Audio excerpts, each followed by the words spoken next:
আমরা যেটা বারবার বলছি যে সরকারের কর্তব্য হচ্ছে অংশীজনদের সাথে আলোচনায় বসা। আমরা সহযোগিতা করতে চাই, কিভাবে সহযোগিতা করব? দেখুন, এই আলোচনা তো প্রতিদিনই হচ্ছে যে নির্বাচন কবে, রোডম্যাপ কি ইত্যাদি, এবং এই বিষয়ে রাজনৈতিক দলের নেতৃবৃন্দকেও জিজ্ঞেস করা হয়, অন্যান্যরাও জিজ্ঞেস করেন। সংবাদ মাধ্যম এই প্রশ্ন নিয়েই মুখর, এবং সেই দিক থেকে সেনাপ্রধানের সাক্ষাৎকার যখন একটা বিদেশি সংবাদ মাধ্যম এসছে, তারাও তাকে জিজ্ঞেস করেছেন। আমি আগেও এই বিষয়ে বলেছি, সেনাপ্রধান তার দিক থেকে তার মতামত দিয়েছেন। তিনি আশা করছেন 1 থেকে 1.5 বছরের মধ্যে সংস্কার প্রক্রিয়া শেষ করে হয়তো একটা দেশ নির্বাচনের দিকে যাবে। তো এটা তো তার মতামত, নিঃসন্দেহে এটা সরকারের মতামত, তিনি সেটা বলেননি এবং সেটা ভেবে নেওয়ার আমি কোনো কারণ দেখি না। এই বিষয়ে আসলে সরকারই তো জানাবে, যেহেতু সরকার দায়িত্ব। তারপর যেহেতু সেনাবাহিনী একটা সহায়ক ভূমিকা এই সরকারের আছে, এটা কাজে মনে করা হয় যে সেনাপ্রধান যা বলবেন সেখানে কিছুটা হলেও মানে এই সরকারের প্রতিচ্ছবি হয়তো বা তার মুখ থেকে আমরা শুনতে পাচ্ছি। না, সেটা অনেকে মনে করতে পারেন, কিন্তু বিষয়টা হচ্ছে যে এটা সেনাপ্রধান তার নিজের মতামত দিয়েছেন এবং তিনি তার প্রত্যাশার কথা বলেছেন।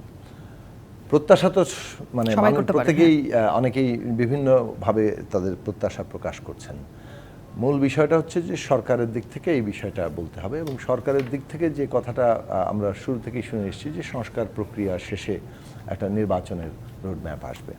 আমরা যে কথাটা বারবার বলছি যে এই সরকার গঠিত হয়েছে একটা ছাত্র শ্রমিক জনতার অভ্যুত্থানের মধ্যে দিয়ে, আমাদের তরুণ তাজা প্রাণ তাদের রক্তের উপর দাঁড়িয়ে, এবং এখানে ফ্যাসিস্ট সরকারের বিরুদ্ধে যারা আন্দোলন করেছেন, শিক্ষার্থীরা, রাজনৈতিক দলগুলো, শ্রেণী পেশার সংগঠনগুলো, জনগণের প্রতিনিধি হিসেবে, এবং সর্বোপরি জনগণ, মানে এই যে জনগণের প্রতিনিধিত্বকারী বিভিন্ন রাজনৈতিক প্রতিষ্ঠান কিংবা দল, সংগঠন, শিক্ষার্থী এবং সাধারণভাবে জনগণ, কারণ এমন কোনো রাজনৈতিক পরিচয় কিংবা কোনো দলীয় পরিচয় ছাড়াও কিন্তু ব্যাপক সংখ্যায় লাখো কোটি মানুষ নেমে এসেছিলেন।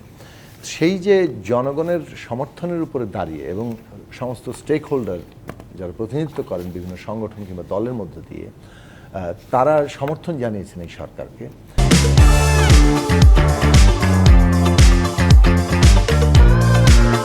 কাজে এই সরকার একটা রাজনৈতিক প্রক্রিয়া শুরু করবে।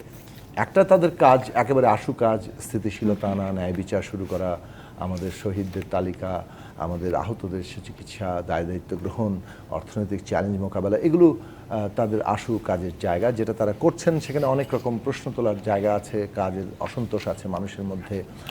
আমরা গতকালকেও শ্রমিক হত্যা দেখলাম, এবং এই ধরনের জায়গাগুলো আছে, এবং নানা ধরনের স্যাবোটাজ কিংবা অন্তর্ঘাতমূলক তৎপরতা চলছে, সেইগুলো প্রতিরোধ করার প্রয়োজনীয়তা এফেক্টিভলি করার বিষয়গুলো আছে। একই সাথে সরকারের একটা গুরুত্বপূর্ণ কাজ হচ্ছে একটা রাজনৈতিক প্রক্রিয়া শুরু করা, যে রাজনৈতিক প্রক্রিয়ায় হচ্ছে কিভাবে একটা নতুন রাজনৈতিক বন্দোবস্ত হবে, তার ভিত্তি যে গণতান্ত্রিক সংবিধান, সেটা কিভাবে আমরা অর্জন করব, এবং একটা রাষ্ট্র প্রতিষ্ঠানগুলো কিভাবে সংস্কার হবে, আইন সংস্কার হবে, এবং এর মধ্যে দিয়ে পুরো একটা গণতান্ত্রিক রূপান্তর সম্পন্ন হবে, নির্বাচন যার গুরুত্বপূর্ণ অংশ।